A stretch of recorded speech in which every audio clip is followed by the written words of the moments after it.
ابو ایوانہ نے بیان کیا، ان سے عامش نے، ان سے ابو وائل نے اور ان سے ابو مسعود رضی اللہ تعالی عنہ نے کہ انصار میں ایک صحابی جنہیں ابو شعیب رضی اللہ تعالی عنہ کہا جاتا تھا کا ایک کسائی غلام تھا۔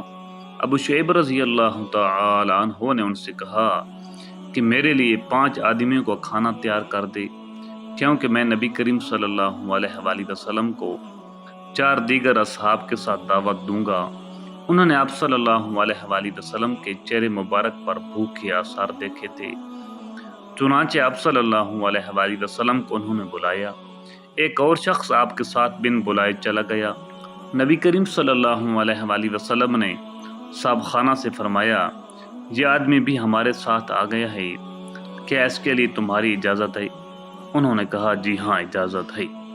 صحیح بخاری حدیث نمبر 2456۔ ابو عاصم نے بیان کیا، ان سے ابن جریج نے، ان سے ابن ابی ملیکہ نے اور ان سے عائشہ رضی اللہ تعالی عنہا نے کہ نبی کریم صلی اللہ علیہ وآلہ وسلم نے فرمایا، اللہ تعالیٰ کے یہاں سب سے زیادہ ناپسند وہ آدمی ہے جو سخت جھگڑالو ہو۔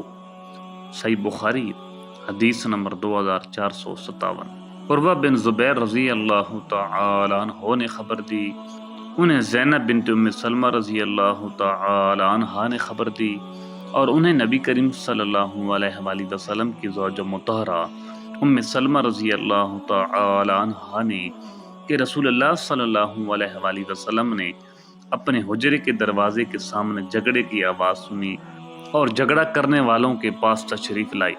آپ نے ان سے فرمایا کہ میں بھی ایک انسان ہوں، اس لیے جب میرے یہاں کوئی جھگڑا لے کر آتا ہے تو ہو سکتا ہے کہ فریقین میں سے ایک فریق کی بحث دوسرے فریق سے عمدہ ہو۔ میں سمجھتا ہوں کہ وہ سچا ہے اور اس طرح میں اس کے حق میں فیصلہ کر دیتا ہوں، لیکن اگر میں اس کو اس کے ظاہری بیان پر بھروسہ کر کے کسی مسلمان کا حق دلا دوں تو دوزخ کا ایک ٹکڑا اس کو دلا رہا ہوں، وہ لے لے یا چھوڑ دے۔ صحیح بخاری حدیث نمبر 2458۔ بشر بن خالد نے بیان کیا، کہا کہ ہم کو محمد نے خبر دی شعبہ سے، انہیں سلیمان نے، انہیں عبداللہ بن مرر نے، انہیں مسروق نے اور انہیں عبداللہ بن عمر رضی اللہ تعالی عنہ نے کہ نبی کریم صلی اللہ علیہ وآلہ وسلم نے فرمایا، 4 خصلتیں ایسی ہیں کہ جس شخص میں بھی ہوں وہ منافق ہوگا، یا ان 4 میں سے اگر کوئی ایک خصلت بھی اس میں ہے تو اس میں نفاق کی ایک خصلت ہے، یہاں تک کہ وہ اسے چھوڑ دے، جب بولے تو جھوٹ بولے، جب وعدہ کرے تو پورا نہ کرے، جب معاہدہ کرے تو بے وفائی کرے اور جب جھگڑے تو بد زبانی پر اتر آئے۔ صحیح بخاری حدیث نمبر 2458۔ عروہ نے بیان کیا اور ان سے حضرت عائشہ صدیقہ رضی اللہ تعالی عنہا نے کہ عتبہ بن ربیعہ کی بیٹی ہند رضی اللہ تعالی عنہا حاضر خدمت ہوئی اور عرض کیا، یا رسول اللہ، ابو سفیان رضی اللہ تعالی عنہ جو ان کے شوہر ہیں وہ بخیل ہیں، تو کیا اس میں کوئی حرج ہے اگر میں ان کے مال میں سے لے کر اپنے بال بچوں کو کھلایا کروں؟ آپ صلی اللہ علیہ وآلہ وسلم نے فرمایا کہ تم دستور کے مطابق ان کے مال سے لے کر کھلاؤ تو اس میں کوئی حرج نہیں ہے۔ صحیح بخاری حدیث نمبر 2460۔ لیث نے بیان کیا، کہا کہ مجھ سے یزید نے بیان کیا، ان سے ابو الخیر نے اور ان سے عقبہ بن عامر رضی اللہ تعالی عنہ نے کہ ہم نے نبی کریم صلی اللہ علیہ وآلہ وسلم سے عرض کیا، آپ ہمیں مختلف ملک والوں کے پاس بھیجتے ہیں اور بعض دفعہ ہمیں ایسے لوگوں میں اترنا پڑتا ہے کہ وہ ہماری ضیافت تک نہیں کرتے، آپ کی ایسے مواقع پر کیا ہدایت ہے؟ آپ صلی اللہ علیہ وآلہ وسلم نے ہم سے فرمایا، اگر تمہارا قیام کسی قبیلے میں ہو اور تم سے ایسا برتاؤ کیا جائے جو کسی مہمان کے لیے مناسب ہے تو تم اسے قبول کر لو، لیکن اگر وہ نہ کریں تو تم خود مہمانی کا حق ان سے وصول کر لو۔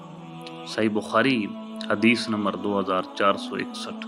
عبداللہ بن عباس رضی اللہ تعالی عنہ نے خبر دی کہ عمر رضی اللہ تعالی عنہ نے کہا، جب اپنے نبی صلی اللہ علیہ وآلہ وسلم کو اللہ تعالیٰ نے وفات دے دی تو انصار بنو سعدہ کی سقیفہ چوپال میں جمع ہوئے میں نے ابو بکر رضی اللہ تعالی عنہ سے کہا کہ آپ ہمیں بھی وہیں لے چلیے۔ چنانچہ ہم انصار کے یہاں ثقیفہ بنو سعدہ میں پہنچے۔ صحیح بخاری حدیث نمبر 2462۔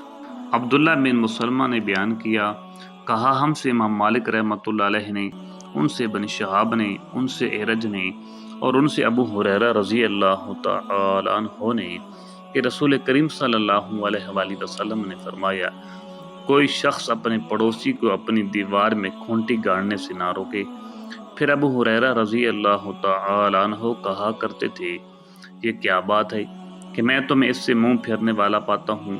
قسم اللہ، میں تو اس حدیث کا تمہارے سامنے برابر اعلان کرتا ہی رہوں گا۔ صحیح بخاری حدیث نمبر 2463۔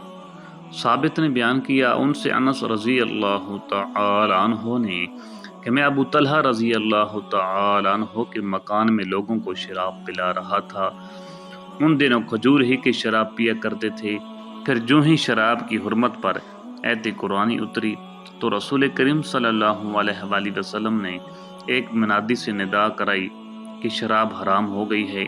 انہوں نے کہا، یہ سنتے ہی ابو طلحہ رضی اللہ تعالی عنہ نے کہا کہ باہر جا کر اس شراب کو بہا دے۔ چنانچہ میں نے باہر نکل کر ساری شراب بہا دی۔ شراب مدینے کے گلیوں میں بہنے لگی تو بعض لوگوں نے کہا، یوں معلوم ہوتا ہے کہ بہت سے لوگ اس حالت میں قتل کر دیے گئے ہیں کہ شراب ان کے پیٹ میں موجود تھی۔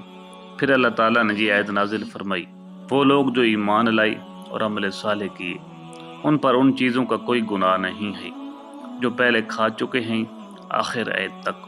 صحیح بخاری حدیث نمبر 2464۔ حضرت ابو سعید خدری رضی اللہ تعالی عنہ نے بیان کیا کہ نبی کریم صلی اللہ علیہ وآلہ وسلم نے فرمایا، راستوں پر بیٹھنے سے بچو۔ صحابہ نے عرض کیا کہ ہم تو وہاں بیٹھنے پر مجبور ہیں، وہیں ہمارے بیٹھنے کی جگہ ہوتی ہے کہ جہاں ہم باتیں کرتے ہیں۔ اس پر آپ نے فرمایا کہ اگر آپ وہاں بیٹھنے کی مجبوری ہی ہے تو راستے کا حق بھی ادا کرو۔ صحابہ نے پوچھا، اور راستے کا حق کیا ہے؟